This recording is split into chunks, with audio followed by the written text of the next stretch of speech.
सीखने का सिद्धांत किसने प्रतिपादित किया था? 1. जीन पियाजे, 2. फ्रोबेल, 3. थॉर्ंडाइक्स, 4. कोहलर। तो सीखने का सिद्धांत किसने दिया था? तो थॉर्ंडाइक्स ने दिया था। अगला, शिक्षण से अधिगम पर बल देने वाला परिवर्तन हो सकता है। 1. परीक्षा परिणामों पर केंद्रित होकर, 2. बाल केंद्रित शिक्षा पद्धति अपनाकर, 3. रखने को प्रोत्साहित कर, और 4. अग्र शिक्षण की तकनीकें अपनाकर। तो बाल केंद्रित शिक्षा अपना करके सीखने अधिगम पर बल दिया जाता है। वाइगोत्स्की बच्चों के सीखने की किस कारक की महत्वपूर्ण भूमिका पर बल देते हैं? 1. सामाजिक पर, 2. नैतिक पर, 3. शारीरिक पर, और 4. आनुवंशिक पर।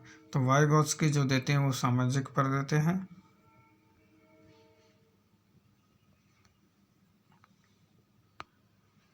निम्न में से कौन सा वस्तुनिष्ठ प्रश्न है?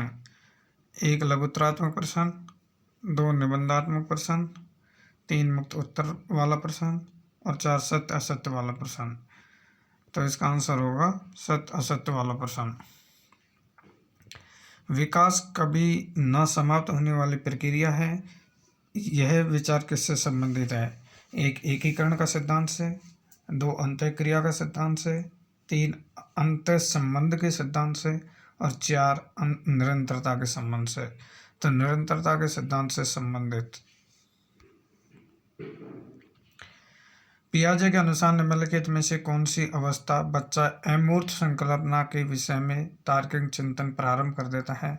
1. औपचारिक संक्रियात्मक अवस्था, 2. मूर्त संक्रियात्मक अवस्था, 3. पूर्व संक्रियात्मक अवस्था, 4. संवेदी प्रेरक अवस्था। तो औपचारिक संक्रियात्मक अवस्था।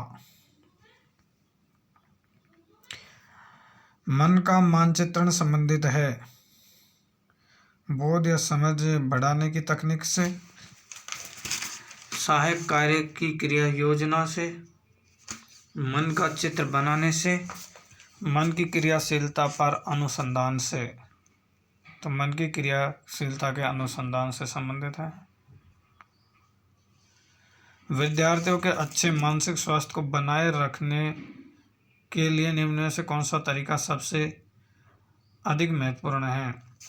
सह शैक्षिक क्रियाओं का प्रावधान, अभिव्यक्ति की स्वतंत्रता, रुचियों की भिन्नता, अध्यापक की भूमिका एवं विद्यालय का वातावरण। तो इसका आंसर होगा अध्यापक की भूमिका एवं विद्यालय का वातावरण। प्रश्न संख्या 9, आपकी कक्षा का एक विद्यार्थी मोहन हमेशा आपके साथ बात करता है, तो आपकी राय में मोहन के विषय में क्या होगी? मोहन कक्षा में सबसे अधिक बोलने वाला छात्र है, 2. मोहन एक कल्पनाशील छात्र है, 3. मोहन एक चिंतनशील छात्र है, 4. मोहन की पारिवारिक स्थिति ठीक नहीं है। तो इसका उत्तर होगा मोहन एक चिंतनशील छात्र है। निम्नलिखित में से कौन सा सिद्धांत भाषा के उद्भव और विकास से संबंधित है? बिग बैंग सिद्धांत, 2. डिगडॉग सिद्धांत, 3. बिल्ली बैली सिद्धांत, 4. डिली डेली सिद्धांत। तो डिंग डोंग सिद्धांत है वो सीखने के नियम संबंधित है। पढ़ना क्या है? लिखित सामग्री का उच्चारण करना, 2. स्कूलों में पुस्तकों की पढ़ाई, नंबर 3. पढ़कर अर्थ समझना, 4. शब्दों की सही पहचान करना। तो पढ़कर अर्थ समझना। पुरस्कार एवं दंड है सकारात्मक प्रेरक, स्वाभाविक प्रेरक, कृत्रिम प्रेरक और अर्जित प्रेरक। तो पुरस्कार और दंड एक कृत्रिम अभिप्रेरक है। बच्चों का मूल्यांकन होना चाहिए बोर्ड परीक्षाओं द्वारा, ग्रीन परीक्षाओं द्वारा, सतत एवं व्यापक मूल्यांकन द्वारा, लिखित एवं मौखिक परीक्षाओं द्वारा। तो बच्चों का मूल्यांकन सतत एवं व्यापक मूल्यांकन द्वारा होना चाहिए। बच्चे के लिए निःशुल्क एवं अनिवार्य शिक्षा का अधिकार अधिनियम संविधान के किस अनुच्छेद के अंतर्गत आता है? अनुच्छेद 16D, अनुच्छेद 18C, अनुच्छेद 21A और अनुच्छेद 22B।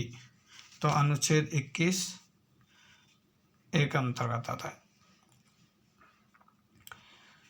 एक बच्चा राजा अपने सहपाठियों के साथ झगड़ता है, आप क्या करोगे? बच्चे को सजा देंगे, 2 बच्चे को विद्यालय से निकाल देंगे, 3 कारण पता लगाने का प्रयास करेंगे, उसे परामर्श देंगे, 4 उसके माता पिता से शिकायत करेंगे। तो कारण पता लगाकर प्रयास करेंगे और उससे परामर्श देंगे।